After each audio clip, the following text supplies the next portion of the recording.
Hello, welcome to my fourth and final autopilot for beginners in the G1000 for the Cessna 172 aircraft.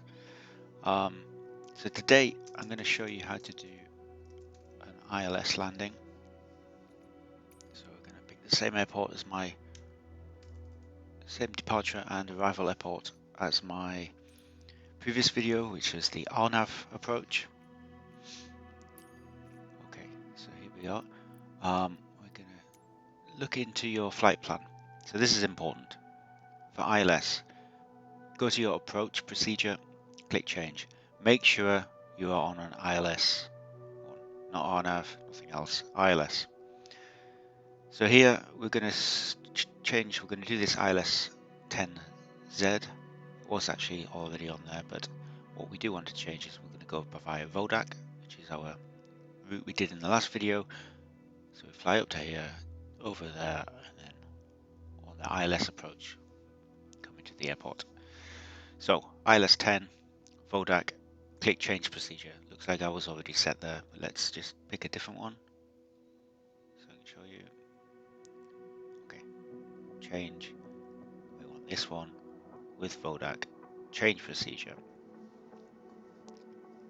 Okay, so that's our flight.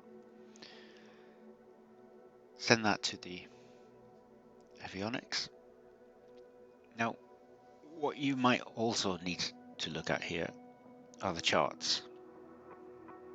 So your destination airport, ILS approach.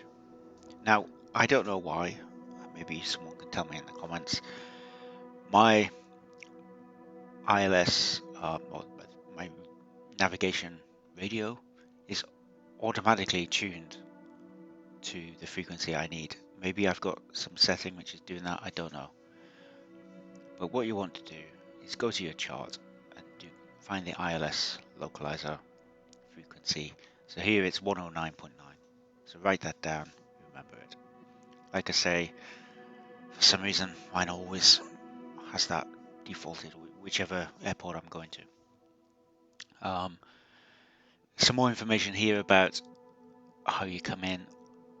To be honest, I don't understand that. I'm a beginner. If you're watching this, you're a beginner. I don't think you need to understand that.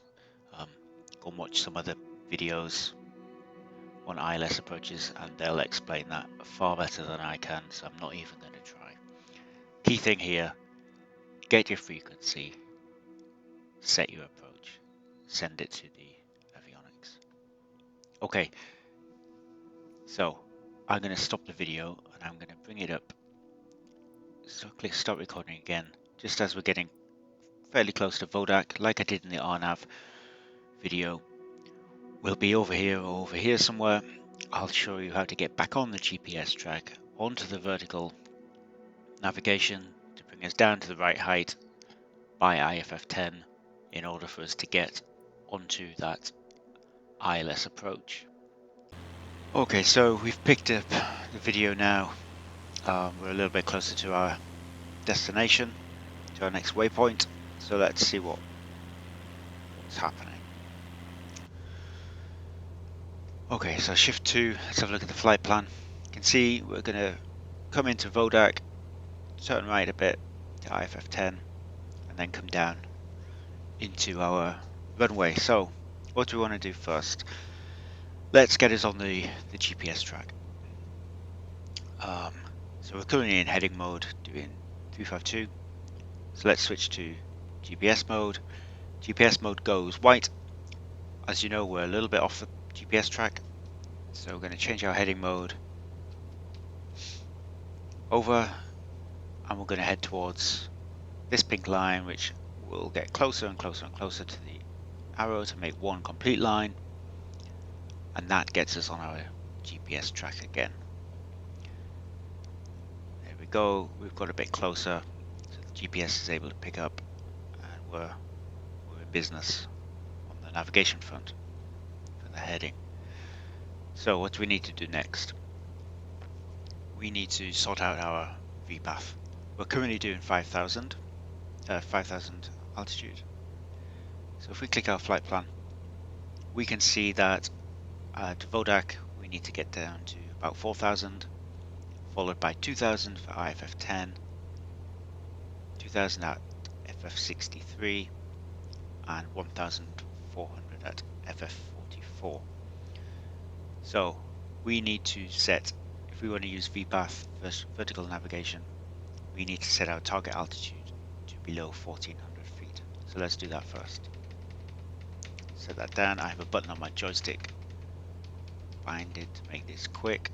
He says 1,400. Let's click VPATH, vertical navigation. So that's active, ready to come on. In 1 minute 42, we'll hit the top of descent, and it will bring us down to the 4,053 that's required at VODAC. Then that will repeat again to get us down to 2,000 for IFF10. So we're still in GPS mode.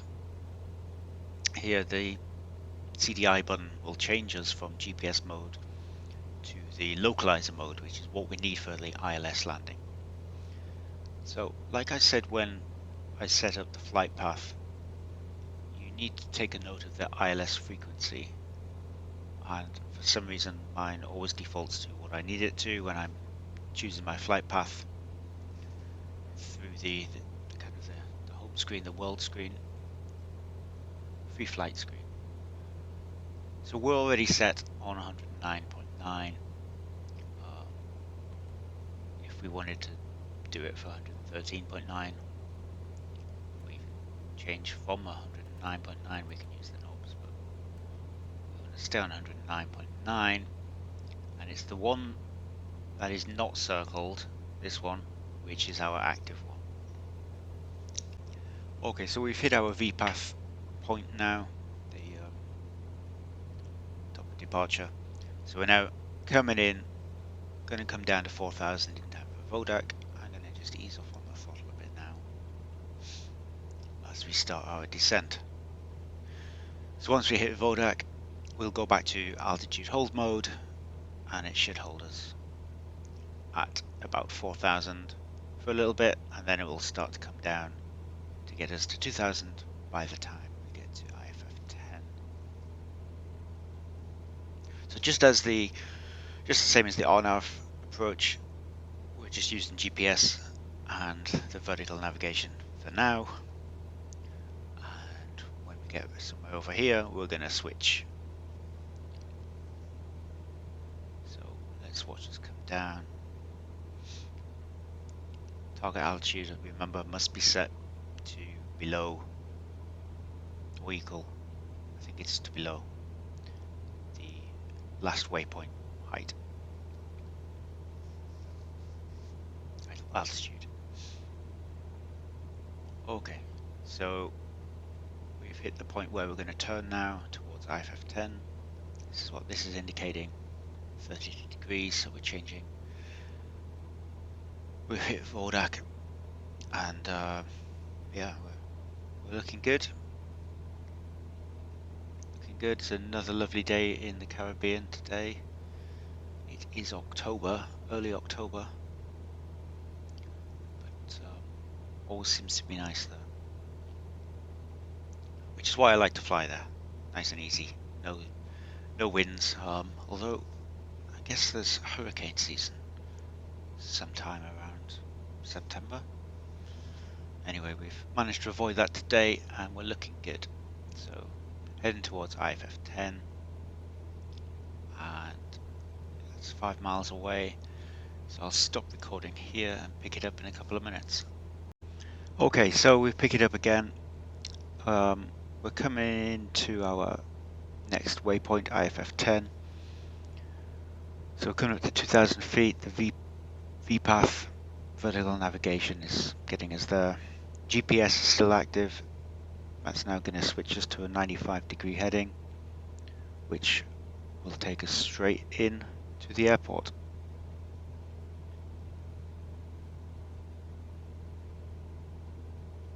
So just wait for that to turn, finish doing its thing. So altitude hold has now come on for 2,000, because we need to be at 2,000 feet at FF63. which is 4.5 miles away. Let's wait for that to straighten up and then we'll take a look where we are. So that has straightened up. So we've got our target altitude set for below the final waypoint, slightly below or equal, I'm not 100% sure. We're still in GPS mode and it's altitude hold mode because we're on the VNAV, vertical navigation. So what we can do now, we can turn off GPS and we can go to the localizer. So we click the CDI button, go to localizer 1, and you see the frequency is now green. So what we can do is click nav, and now we have lock here, localizer. So our heading navigation is now being controlled by the localizer, not GPS. But that doesn't really matter, it's just going to keep us on a straight line, which is what we want. You'll see the glide path indicator here, so we're below the glide path actually at the moment. Because we need to be at the 2000 by the time we get to FF63. We're not there yet, but we're already at 2000, so we're doing fine. So localizer is dealing with our heading, and we're going to click approach mode to turn on the ILS. So we could do that now. We've got plenty of time to get to FF63, but why not do it now? So let's click approach mode. So approach mode is on. We've done that because this is getting towards our altitude. Glide slope, not glide path. So you see here, glide slope is white, ready to go active. That will go active, it'll go green once this little diamond gets to about here, which is our current altitude.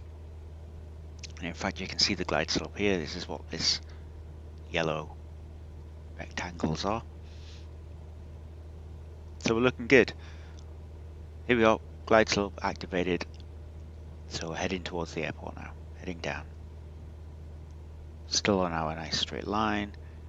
2 miles to be 1400 feet. So let's have a look where we are. Ah, there's the airport. Perfect.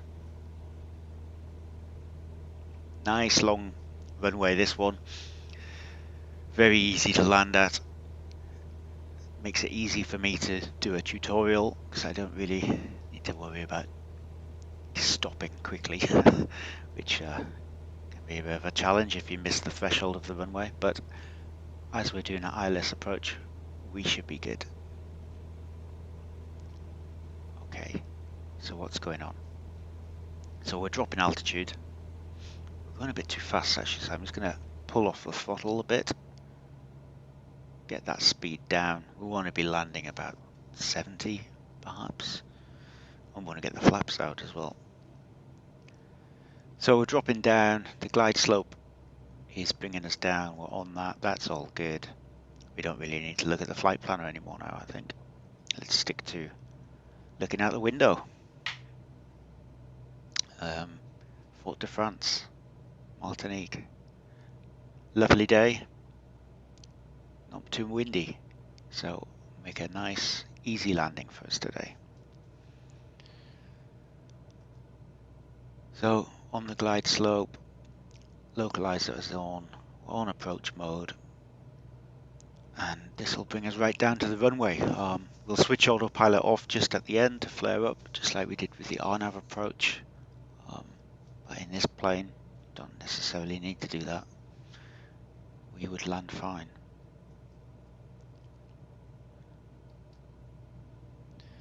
So 87, let's get the flaps out.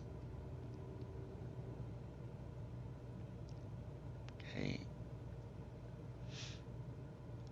And we're happy.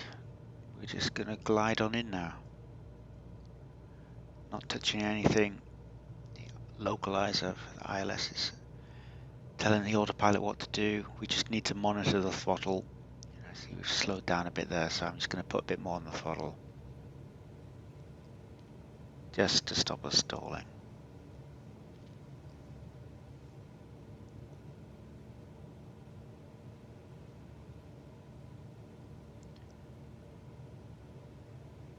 So, all looking good. Everything is in order. Runway is in sight.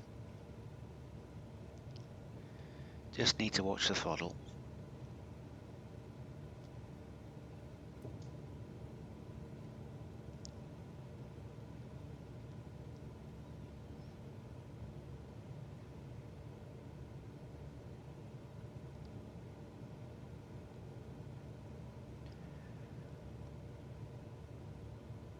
So still not doing anything. This is all on autopilot. Shows you how easy it is to land a plane, or at least in the sim. No pressure. Just need to monitor that throttle. Just giving it a bit more. Keep us above 70.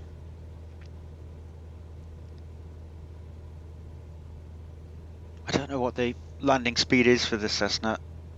Is it 70 or is it 65? If you know, let me know. But we're looking good here. See, these are the ILS lights. They indicate how you're doing.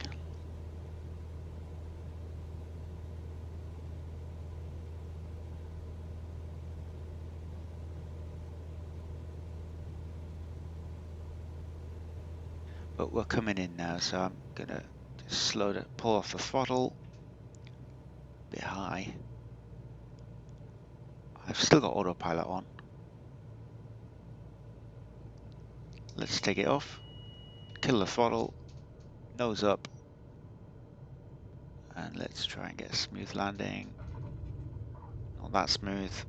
Maybe not the best example. But there we go.